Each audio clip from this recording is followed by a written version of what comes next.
Hello everyone, I greet you in the name of God Almighty. My name is Apostle Newton Silas, and today we have a very interesting video to react to, and then this one was done by Sheikh Khalid Yasin, and he actually have a message to Muslim living in Great Britain, looking at some of the things that are currently happening. Of course, we cannot shy away from some of these things, so let's listen to him and hear what he is saying to all Muslim living in Great Britain. So without any further ado, let's get down to it.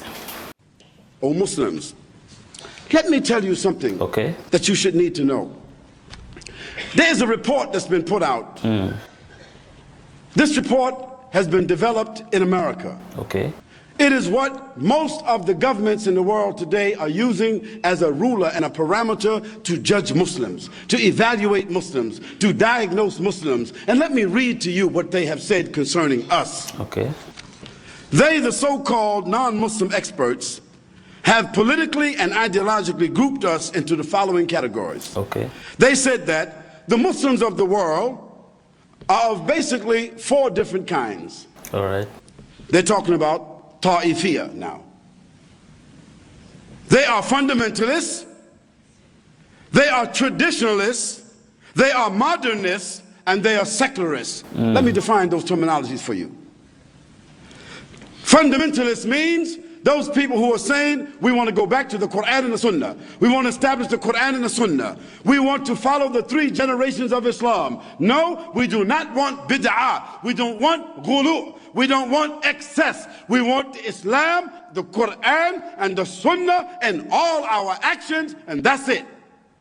They call us, those who say that, fundamentalists. Although in Islam there's nothing called fundamentalism. Then there are the traditionalists.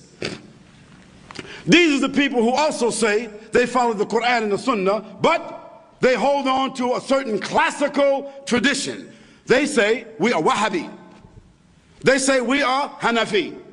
They say we are Shi'i. They say we are Hanbali. They say we are Shafi'i. They say we are Maliki. Although those 4 men, Ahmed ibn Hanbal, Imam Shafi rahimahullah, Abu Hanifa, Imam Malik, although those are our fathers, those are our scholars, those are the mujtahideen of Islam and the greatest people who brought dalil to us from those generations, no doubt. But following them blindly as a tradition is what the category here is. People who follow them blindly, and therefore they don't unite with anybody else except those who follow each one blindly. They are called traditionalists. Then there are the modernists. The modernists are those who want to make a new interpretation of the Quran.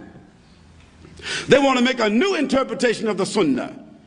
They want to make a new interpretation of Islam. In fact, they are the people who may want to join all the religions together to have what they call peaceful coexistence. They are the people who call themselves Wahdatul Adyan. That is, they want to join with all the religions together. Hinduism, Buddhism, Christianism, Semitism, so on, so on, so on, so on, so. Make it one all religion. It even sounds funny, don't it? Yeah, think about it. Hinduism, Buddhism, Christianity, Judaism, Brahmism, Shiism, Heism. They want to bring all the religions all together with respect, and everybody want to go down the road together. We will overcome. See, that's what we want to do. This is called Wahdatul Adyan, making all, it sound nice, one world religion. I don't know who would be the head of that, maybe the Pope. They got the most money. Or it might be the mayor of Jerusalem. Or it might be Jacques Chirac. Or it might be Mr. Howard. Or it might be Mr. Bush. Or it might be whoever. We don't know who might become the leader of this new world religion. But the people who call for that among the Muslims, they are the misguided people, and they have joined the enemies of Islam. No matter how intellectual they are, no matter how sincere they are, no matter how educated that they are, they have joined the camp of the enemies of Allah subhanahu wa ta'ala, and they have said by doing so that Allah subhanahu wa ta'ala has not given to us the haqq, and that this deen of the Quran and the Sunnah and the wala and bara, the loyalty and the disassociation, the loyalty for the Muslims and the disassociation of the kafirs, that there's nothing like that in Islam. We just go along down the road with whoever's happy with us, we happy with them too. O Muslims, they have come up also with a formula. Not only have they classified us, but they have also come up with a formula to deal with every category and how to create hostility and opposition between the different categories. They have determined that the greatest threat to Western civilization and the continued dominance of Western culture is to make sure that the Muslims never reestablish a global identity, and that there is no opportunity ever for them to reestablish the Khilafah. Let me repeat that point to you. They have determined that the greatest threat to Western civilization and the continued dominance of Western culture is to make sure that no nation among the Muslims develop among themselves a global identity. And secondly, they never, ever have the ability to reestablish the Khilafah. Now, this is in their protocols. This is what you should understand. This is what they are preserving. This division is subtle and hidden, meaning that most Muslims wouldn't even know it. Therefore, it is more difficult to recognize than to treat. The non-Muslims who consider themselves as authorities and experts on Islam and Muslims have observed the following. Listen to this, please. The Muslims in the world are divided into the following basic socio-political groups: Asians, Arabs, Africans, those of the Far East, those of the Near East, those of European, American, and Australian backgrounds, although those are of the minority, those of Slavic and Russian backgrounds, although they are also a negligible population, and those of South America. This is what they said. Look how they divide us. Our objective is to polarize these ethnic groups. That means to keep these ethnic groups from uniting together and exploit their cultural differences. In this way, we can maximize our global agenda and we can minimize any global threat from them. Subhanallah. Look how clear they are. Look how bold they are. Look how blatant they are. And look how accurate they are.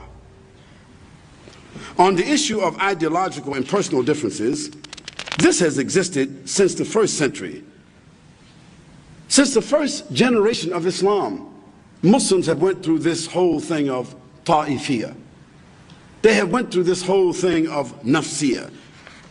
Allah subhanahu wa ta'ala, He mentioned in the surah which is called Al-Hujarat, from the 6th surah, from the 6th ayah, He says, "O you who believe, if a fasiq, a liar, an evil person, comes to you with any news, verify it, lest you should harm people in ignorance, and afterwards you should become regretful for what you have done. And know that among you there is the messenger of Allah, sallallahu alaihi wasallam. If he were to obey you in most of what you say of your opinions, desires, and the news you bring to him, in much of the matter you would surely be in trouble. But Allah has endeared the faith to you and has beautified it in your hearts and has made disbelief, wickedness, and disobedience to Allah and His Messenger sallallahu alaihi wasallam hateful to you. Such are those who are rightly guided." Wow, that's a very interesting video listening to Sheikh Khalid Yasin. But then I would say is that Khalid Yasin, you understand, message may not be good for Muslims who are currently in Europe.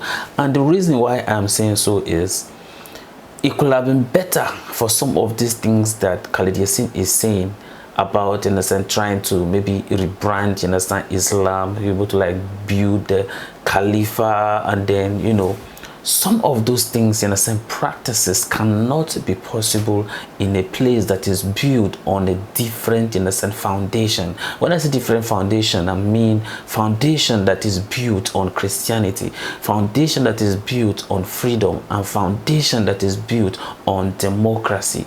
If you are to apply whatever Khalid Yasin is saying, then you should know that this cannot be possible in Europe.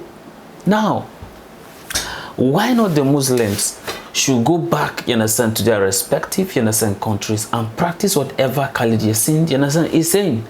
It will be better. But you can't be in Europe and you want to enforce this kind of things, this kind of narrative, and then you expect it, you understand, for them to fold their hands, you understand, and then allow you to implement some of these things. It's not going to be possible. And then this is the reasons why, you understand, because of this kind of saying is causing problems, you understand, for innocent Muslims who are living, you understand, in Britain or even in the United Kingdom, you understand, precisely.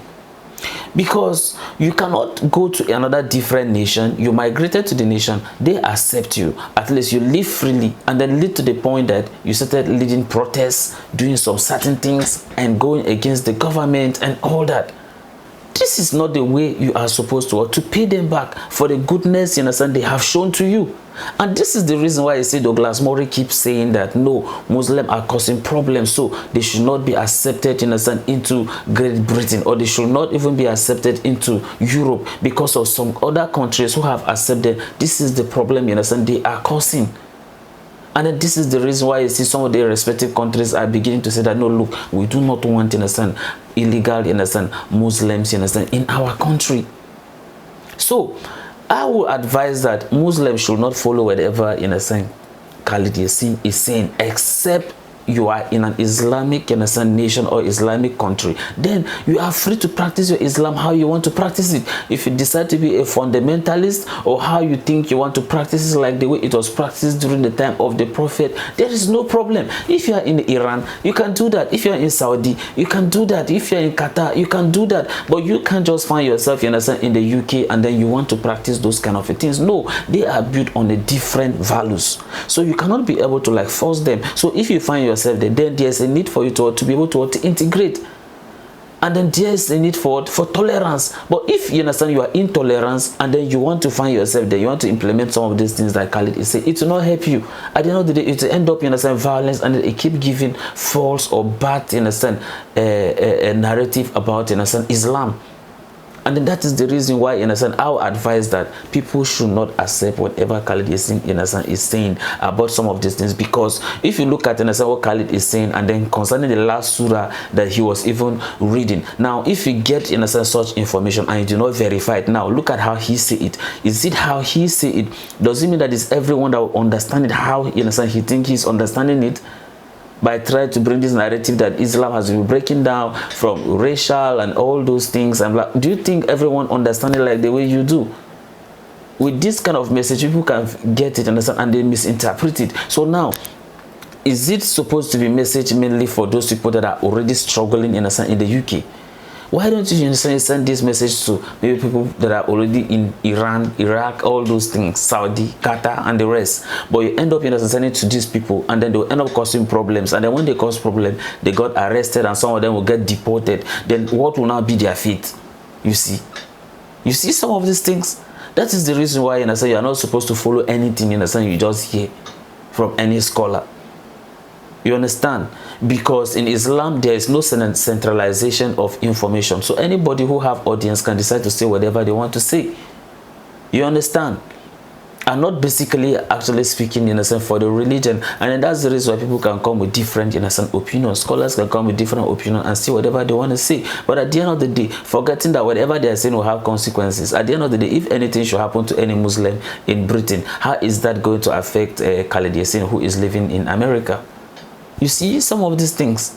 That is why we don't have to follow some of these things. Then, even though I know that a lot of you have thought and opinion concerning this, and some will totally disagree what I'm even saying, but nevertheless, I would like to, if you look at it in a sense critically, you will realize that it's not every information that we need to implement, and then there is actually a need. If you're a Muslim, you find yourself, you understand, in the Europe, just try, you understand, to integrate, try to follow their values, try to understand their fundamentals even before trying to go there. And then if they accept you, I think that it will be a good thing for you to utilize such opportunity by not causing, you understand, violence, because violence does not help. If you go on a demonstration, protest, and all those things, how is that going to help? How is that going to change the narratives? Is that how Islam was spread to Australia, for instance? Because I learned that it was through business, through trade, and all those things. And then they were able to speak to them calmly. It wasn't through violence, right?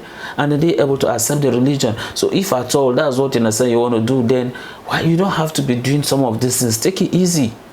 It's their country, so you have to take it easy on them. I know that a lot of you have thought an opinion concerning this, and I wanted to drop it at the comment section. And may God bless you as you do so. So goodbye, and I see you in my next video.